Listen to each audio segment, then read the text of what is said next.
the Hospitality Influence Show by Raj Hospitality. Our guest of the day today is Mr. Sajeev Kumar, a great friend, a great advisor in many aspects, and one of the emerging future leaders of Kerala tourism industry. He's a managing director for Ayurveda Mana. He's a president for Ayurveda Promotion Society, general secretary for the Confederation of Kerala Tourism Industry, and chairman for the Ayurveda Tourism Task Force with FICCI Delhi. So I'm sure there are much more bigger, the roles he have. He works almost 24 hours to see that most of the major issues in Kerala tourism industry. He advised the tourism department also, along with other friends in the tourism industry. He takes a lead to see that the tourism industry in Kerala survives. Welcome to the show, Mr. Sajeev Kumar. Thank you, Mr. Raj. So there's a few questions for you. How do you think that Ayurveda tourism in Kerala is going to benefit in the coming days after post-COVID? It's a very relevant question, Raj. This is the right time because everyone is looking for the post-COVID scenario where everyone wanted to restore their health and also boost the immunity.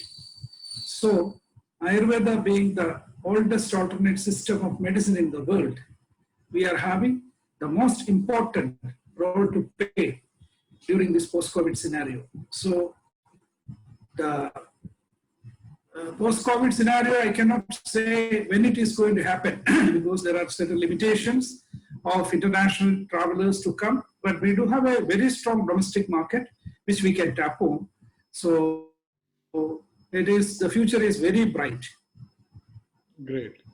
And how do you evaluate the genuinity of Ayurveda in Kerala? No, there are certain factors why Kerala is the hub of Ayurveda. First is the climate. We are tropically placed, and the availability of the herbs, natural, because now Western Ghats is fully embedded with the herbs, which no other state in India or no other country can compare. Yeah. Then the quality of manpower, the experienced and the qualified doctors, and also the most important thing, the manpower is the therapist. Yeah. So the qualified and experienced doctors, therapists, herbs, and the nature. These four factors makes Kerala different from any other part of the other states or country.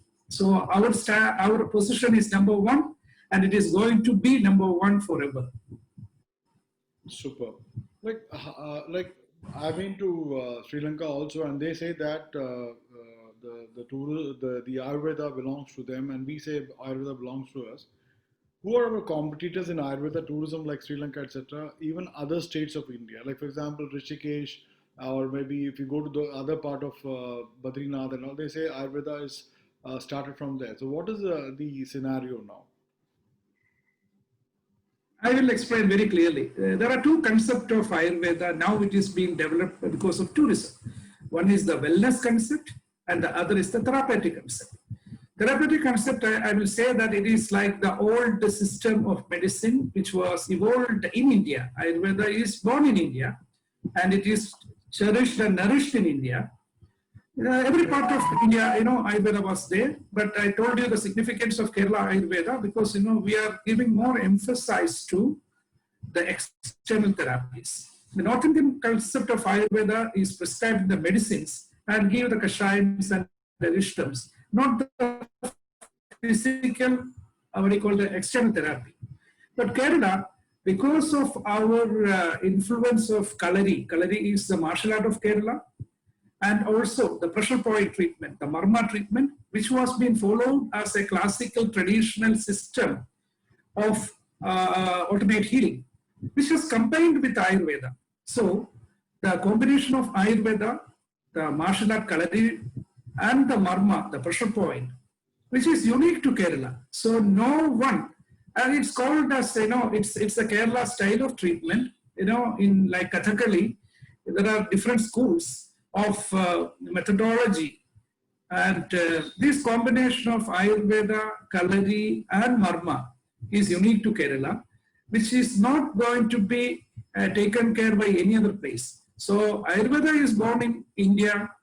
Ayurveda has been taken to all across the world. Now people are doing it in Germany, in different parts of Europe. I was also instrumental for developing some Ayurveda centers, but it is not an Ayurveda hospital or a clinic. It's only a day center. Then, we can educate the people, the benefit of Ayurveda, so that long term, people will have to come to the origin. Everyone wants to come to the origin of the place of developing it. So we are having a very good, position. And Sri Lanka is doing it because of their nature, their abundance of beach, and the clients, and they are giving a very good packages. Unfortunately, Kerala, Ayurveda is, majority of the people are coming from Europe earlier. Now there is a transition for the last 5 years. It is basically the CIS countries like the breakaway USSR, Lithuania, Latvia, Ukraine, and all. And people who are having enough money to spend, they are the target audience of Kerala now.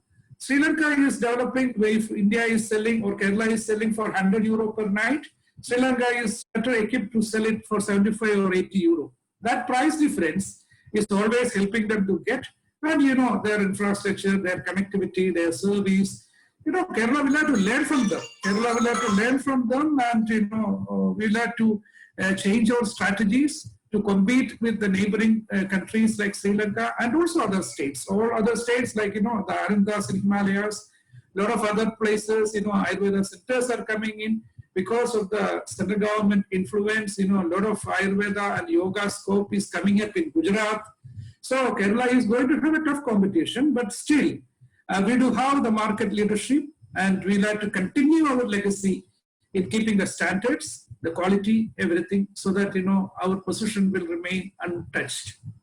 Thank you very much. And I think my next question is also almost similar. What are the changes should Kerala tourism adopt or bring changes to develop Ayurveda tourism in Kerala?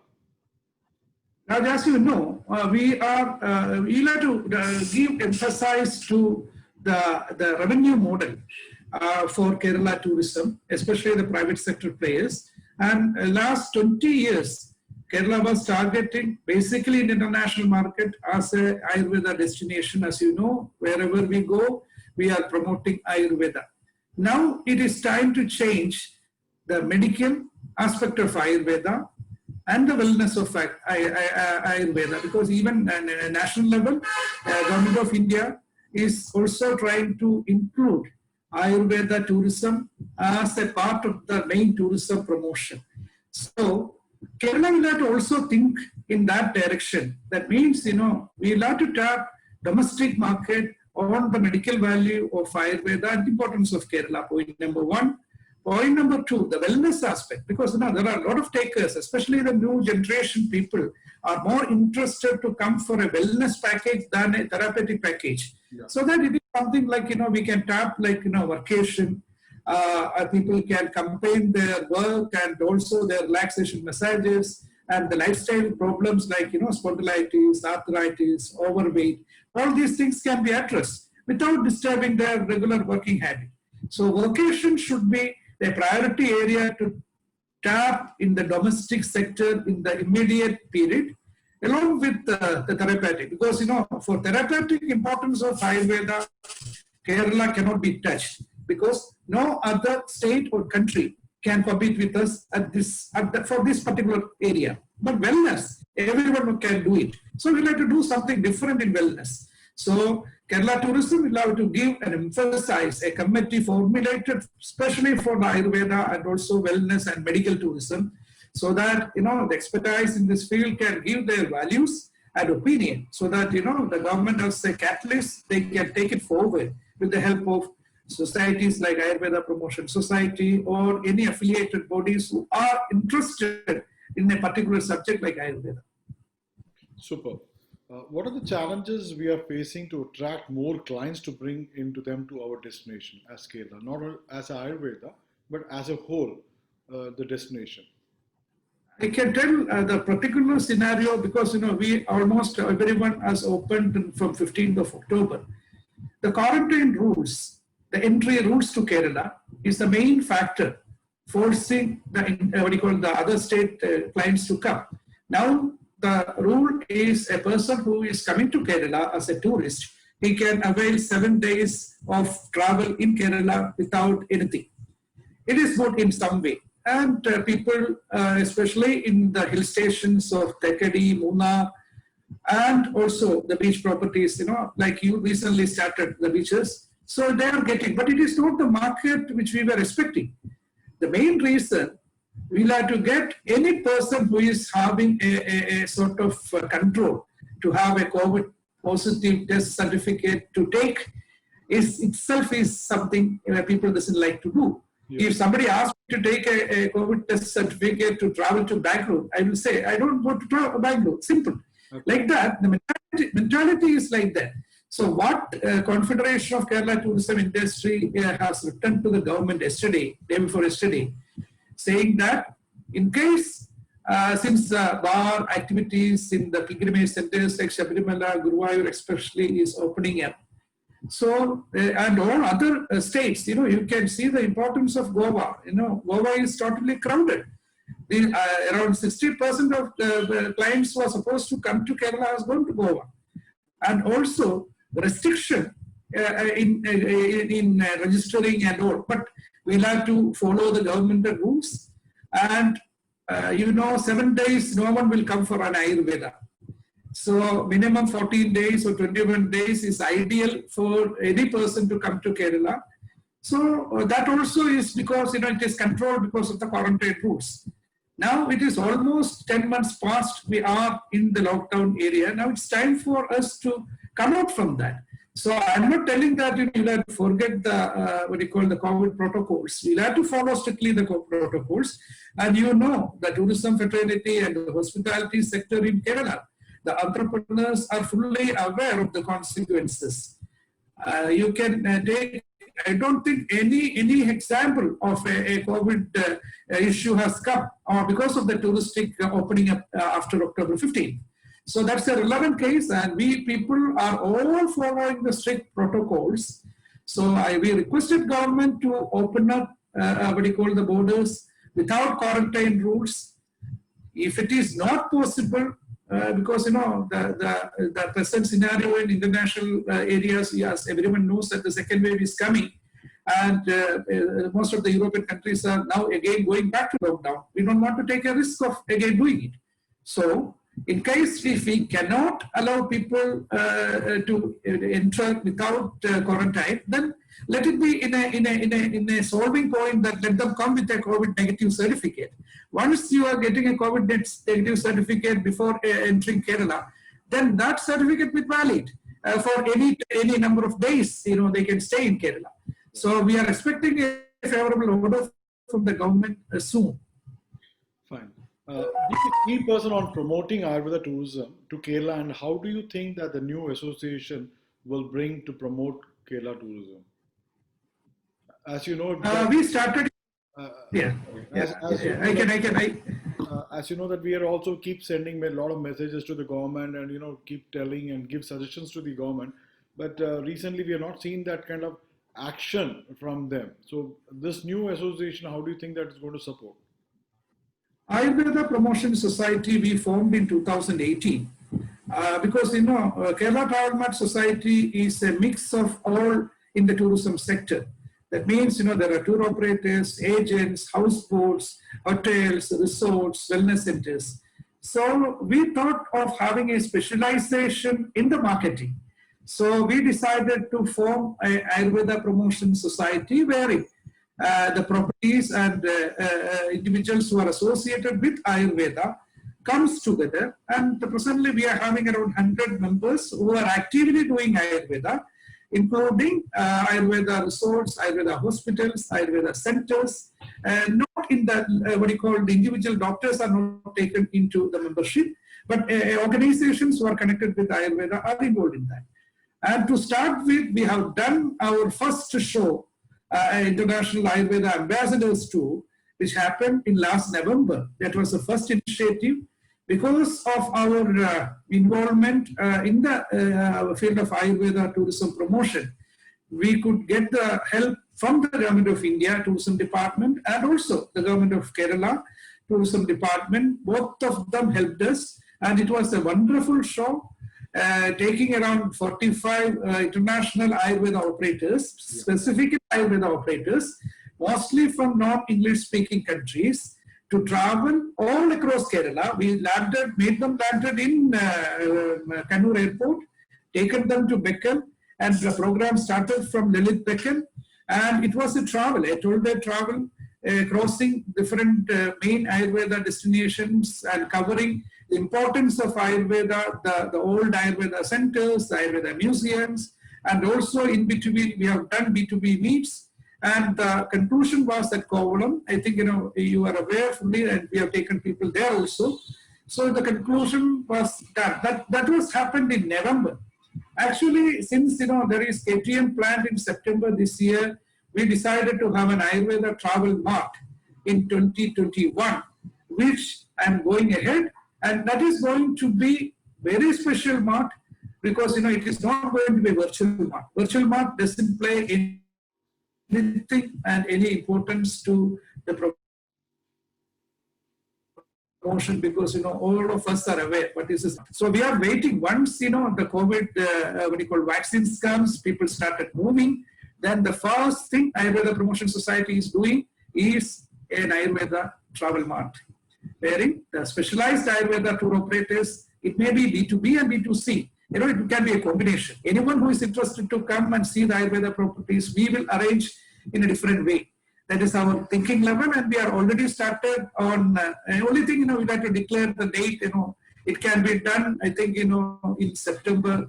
All depend upon KTM when it is going to happen. We don't want to have two different. We actually thought of having KTM, non-KTM years. Something promotion for Ayurveda. Anyway, let us wait for that, and I am 100% sure that the tourism department will give importance for us, and also Ayurveda Promotion Society is well recognized by Government of India. The FICCI formed an Ayurveda Tourism Task Force, and the 7 of our members are taken into the National Committee, and I have given the chance to serve as the chairman for Ayurveda Tourism Promotion. And that gives us a very good responsibility to interact with the Government of India. In fact, I'm trying my level best to get the medical visa through. Unfortunately, almost everything was done. The recent development has come, but still we are going to have another meeting after Christmas. And 29th, we are going to have an Ayurveda webinar, wherein it is a combination of Ayurveda advisors speak on the different areas where we can focus on. So the involvement of APS with the FICCI and international level has taken Kerala Ayurveda a very good position in the post-COVID scenario. I'm 100% sure. Very good. We keep seeing your updations also, and we feel very proud of that. Which is the most preferred destination for a client when they choose to do Ayurveda in Kerala? A lot of people say they need beaches. A lot of people say that they need old houses or maybe resorts. Some people say that it has to be totally calm and quiet, and big hotels, in spite having a beautiful Ayurveda or a genuine Ayurveda, still that should not be chosen because a lot of different marketing stunts have been done by different people. So where do you think that a client choose and why? As when we started, I told the wellness Ayurveda and the therapeutic Ayurveda. These are the two different areas where we will have to think of our strength.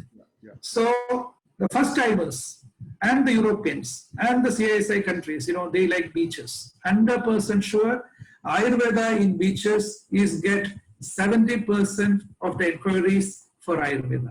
Okay. That is point number one. Point number two, when a person is having some ailment, they look on the quality of the treatment and the quality of the service. It is not with the TripAdvisor rating. It is not with any of the touristic ratings. It is person to person. They will inquire with their counterparts. They will inquire with the agents and such people. That means, you can say that around 25% of the balance will come to heritage properties or authentic properties like, I am a part of that. So we get 25% of the market share. That is serious people or second timers or third timers who are coming to Kerala who are looking for a change. The unfortunate thing that there is no Ayurveda spa concept. Spa is basically for the Swedish massage or any of the modern type of massages. Please don't make it as an Ayurveda spa. Ayurveda is a holistic thing. We don't even call it as a massage. We call it as a therapy. So where I stand, my positioning is you can do beautiful Ayurveda in any properties. But it cannot be a full-time treatment-oriented one because Ayurveda requires certain do's and don'ts, especially the food. It should be Swatik, vegetarian food normally. I'm not telling that Ayurveda should be vegetarian, but people are having different opinion. But the traditional Ayurveda always say that you have to be away from the meat, wine, beer, and all when you are doing an Ayurveda regime. And also important factor is that in a modern hotel where there is an Ayurveda center, they cannot do all the treatments because the purification treatments, as you know, the medicated enema is called Vasti, which requires a lot of patience and very, very important way to do it. And majority of the resorts and spas cannot do it. So let them do it. Let the other people who are having more doctors and we as a hotel where if they want to do an Ayurveda massage center, they can very well do it. There is no harm. That in one way, it will educate the client to know more about our real classical, the God-given Ayurveda. Don't mix it as a spa. Don't give any fragrance to the Ayurveda oil. Don't make it like a baby oil, mixed it with some fragrance and do the massage. We are not that. Our strength is our tradition. So I'm 100% sure that people like you, especially in the hospitality side, that means mixing everything together, knows the value of our tradition. And in Kerala, I don't think no one will do any foul play on that. And such people cannot stay in the market. I think you have very beautifully answered the question. My last question to you is that where do we stand and what is the future of Ayurveda tourism in Kerala? As we are detailed almost all the aspects, it is a tough competition. You have to accept the fact because, the people, the money spending capacity of people after the COVID is the thing which you have to remember in our mind. So how practically we can make the positioning to attract more crowd is by doing the budgeting. So other states, other countries, and it's a competitive field. The survival, we cannot waste a single day without occupancy that is gone. So after 10 months of this struggle, if we are not positioning it properly, and it should not be saying that it should be sold in a rate where we cannot make a single pie.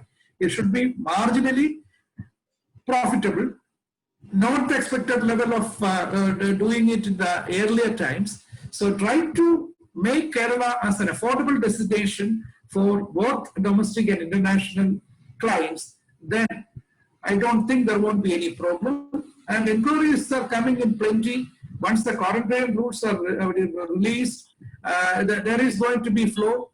And majority of the Ayurveda centers are not going to give it any sort of freebie sort of thing because there is cost involved in that.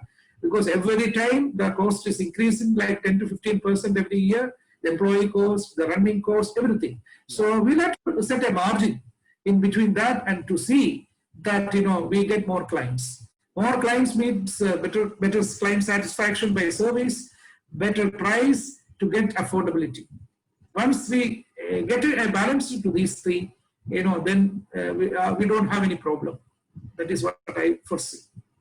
Dear Sajeev, what do you want to say to all the young viewers, the budding hospitality leaders, how they can come out of the stress with a lot of stress happening today because of the job issues and all that? How they can come out of that and concentrate onto their future? What will be your advice to them? Meanwhile, I do have a MBA in HR, which no one knows in the field. I was associated with HR activities and all these things up to 2009 till I came to the hospitality side. No, we do have everything. It is something like you have to be a little bit bold. You have to take the reality life into reality, simple. And hurdles will come, try to overcome the hurdles. And especially people from the hospitality sector. I came to hospitality sector very strangely, but I learned the need of the hospitality sector as an entrepreneur. And also before coming into entrepreneur, I was associated as a sort of consultant, as an advisor to learn the hospitality. Only one thing you'll have to focus: service, service, service. People like Raj, who are having a lot of experience in this field, how well you can service the client. That is the growth of the industry. That is what we are already done. So this pandemic, all these things will come up and there will be an end for that. And be always hopeful and cheerful, because the future is not going to be dark forever. So let it be a cloud in between. Let us all wait for the cloud to go. Sunshine will come. We will all enjoy. Thank you. Thank you, Sajeev ji, for taking your very precious time and being on to the show.